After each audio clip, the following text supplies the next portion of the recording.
Let's talk about 9 key topics that you need for a compelling pitch deck. Number 1, introduce your problem statement. What is the problem that your customers have, those potential customers, how they are dealing with this problem, what are the pitfalls of this problem for them, and how the solutions that they are using potentially at this point, they are not really bringing that much value or efficiencies to those customers. Number 2, solution and value proposition. These are 2 different topics and sometimes people tend to mix them.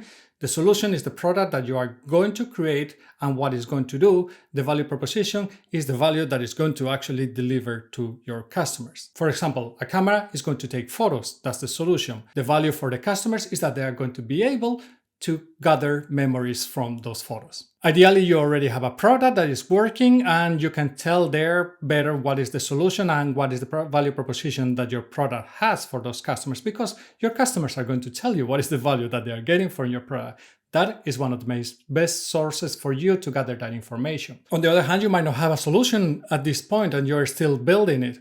At this point, you have to tell what the solution is going to be, make it compelling for the people that are listening, whether they are VCs or angel investors or whatnot, and make sure that they understand the value proposition that your solution has. Here is a great moment that if you have a product, you demo it, you showcase it. You can do an actual demo of your product, or you can actually show just some images of what it does and how it's bringing value to the customers. 3, what is the market opportunity? Who are the customers that you are serving and what are the different type of personas that these customers fit in? This is very important for anybody listening to your pitch deck because they want to understand what is the potential size of that market. What is the potential opportunity for you? This is something that they pay a lot of attention. What is very important here is also for me to mix this one a little bit with the competitive landscape, because although there is the user personas that you could be selling to, your competitors are taking part of those user personas. So it's very important that you are able to then define what the competitors are, what their position is, how big they are,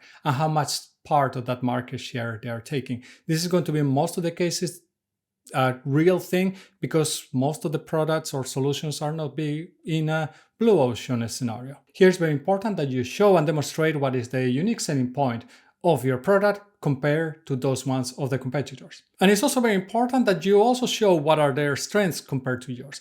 And I know that some people will be afraid of this, but you had to actually give the reality of the market and the reality of what is out there so they can understand better what is the potential for your product. 4, who is in your team? This is probably one of the most important parts. Without a proper working team, usually nothing is going to work, and this applies to anything. That's applied to anybody building a new product, to anybody, well, doing whatever. If you don't have a good team and a good relationship and the skills needed, it's not going to work. Why is this important? It's because you need to show that I had the right people that had the right expertise in what we are trying to build, ideally even the right industry knowledge, especially in B2B situations, so they understand better what the realities of the industry are, and also how their skills complement each other.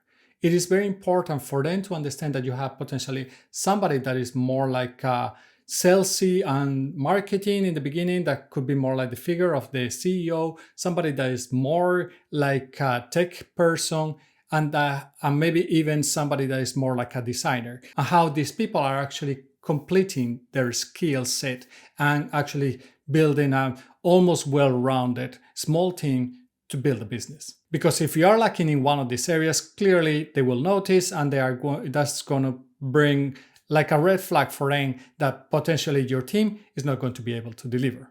You want to show that you are going to be able to deliver.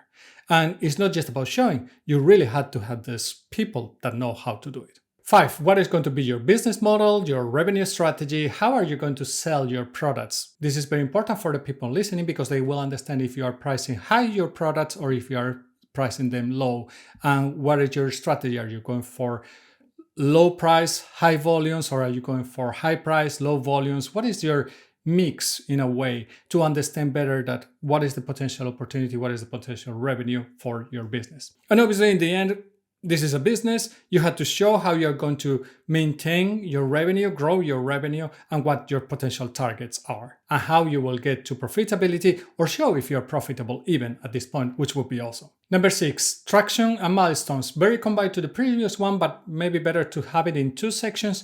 you can show here how the traction of your product has been, how many customers do you have, how many paying customers, how many users, might be different things, Santas, especially in B2B products. What are the potential partnerships that you're having, integrations with other tools? And ideally, you want to show this as graphs, charts, and user testimonials. This probably one of the best things. If you have customers that are willing to share with you and give you feedback about how the tool is bringing value to them and how maybe the usage is growing within their company, especially B2B, awesome, share it with them. 7, marketing and sales strategy. So here you had to talk about how you're promoting your product, how people are discovering your product, where are they discovering? Are you taking some more innovative ways of marketing that your competitors potentially are not using and are going to help you reach a wider customer base? You also want to talk about your distribution strategy, but also about your consideration strategy. So how you're going to help you potential users test your product, try it, consider it, and actually purchase it, and how this experience is potentially different and better than what your competitors are offering. 8, financial projections. Look, the reality here is that your financial projections are probably going to be wrong. Like any projections usually are just estimates or guesstimates in the best cases. What you want to do here is that you want to talk about all this market research that you have done, your competitor analysis, your current growth that you have achieved till this point, and from there, make a potential forecast of how the future could look like. This is what people expect, and they want you to understand, especially that you are doing these projections from bottoms up and not from top down. So don't do the top down approach of the market share of the construction business is about $1 trillion. And if we take 0.01%, we are going to be worth blah, blah, blah. On the other hand, do the bottoms up. Say that, hey, the construction market is this size. We are focusing on maybe architects and architects that are focusing on a specific area like interior design and not all the types of architects. Once you drill down this and you actually have defined properly your user persona, you will know what your potential market size is. From there, you can extrapolate based on your estimations, the potential market share that you are going to get from those people, the potential amount of competitors. There you will see how many people you could be serving based on your pricing. You can do the projections. This is going to give you a much more realistic approach. And it's not just about being realistic, it's for them to understand that you're focusing, that you understand that you don't have to go for everybody because you cannot tackle everybody. It's just too much. That you have niche down, that you have actually explained who your user personas are, you understand your competitors, and you understand how to focus on them. This is going to be more realistic. They will understand that you are much more focused and that you're probably going to be able to deliver a solution for the right type of people. And of course, here you want to use again graphs and charts to visualize this financial data or these projections because they are used to graphs. Graphs are easy to read, and that's something that they will be used to see in other pitch decks. 9, how are you going to use the funds? So with a pitch deck, usually you're going to be asking for an investment to help you with your business. Here you want to define and explain how you're going to break down those funds or those investments and how you are going to divide them among the different areas. So product development, marketing, sales, so on. And again, here, pie charts probably one of the best ways to show this information. So a couple of thoughts that I have about creating a pitch deck. The idea of a pitch deck is to introduce the idea of a business to an audience. Usually this is used for startups sharing the information of the potential business with VCs, angel investors, to get some funding. But I think that something like a pitch deck can be used also internally in a company.